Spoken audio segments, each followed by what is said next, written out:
جب زندگی مشکل ہو جائے تو آسان ہونے کی خواہش نہیں بلکہ مضبوط ہونے کا فیصلہ کریں۔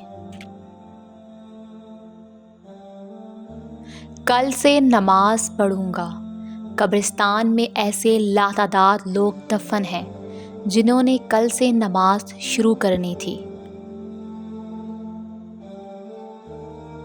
دل انسان کی ایسی جگہ ہے جہاں شیطان کبھی نہیں جا پاتا لیکن اللہ وہاں مل جاتا ہے۔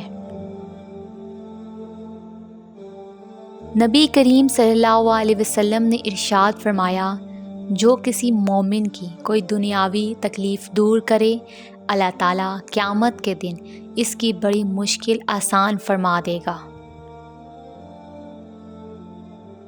ابو علی سینا کا قول ہے، بیماریوں میں سب سے بری دل کی بیماری ہے، دل کی بیماریوں میں سب سے بری دل آزاری ہے۔ خوش فہمیوں کے سلسلے اتنے دراز ہیں، ہر اینٹ سوچتی ہے کہ دیوار مجھ سے ہے۔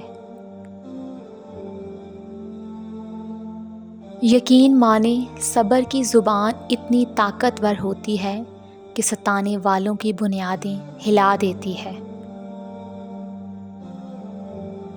دوسروں کی مدد کرو حتیٰ کہ آپ کو یقین ہو کہ وہ بدلے میں آپ کو کچھ نہیں دے سکتا۔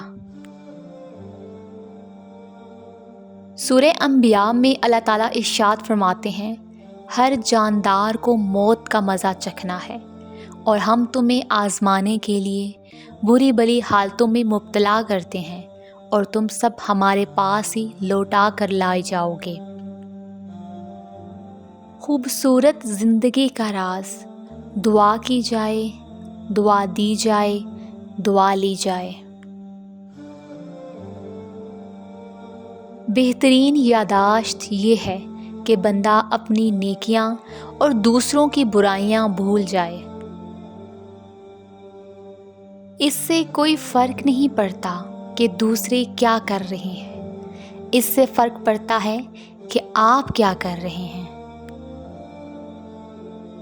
خود سے کمزور لوگوں کی عزت کرنا شروع کر دو، اللہ تعالیٰ تم سے طاقتور لوگوں سے تمہاری عزت کروانا شروع کر دیں گے۔ خوشی میں جشن سے بہتر شکر ہے اور غم میں سوگ سے بہتر صبر ہے۔ اگر آپ کو یہ ویڈیو اچھی لگی ہے تو ویڈیو کو لائک کریں، چینل کو سبسکرائب کریں۔ تو ملتے ہیں اپنی نیکسٹ ویڈیو میں، اپنا خیال رکھیے گا، اللہ حافظ۔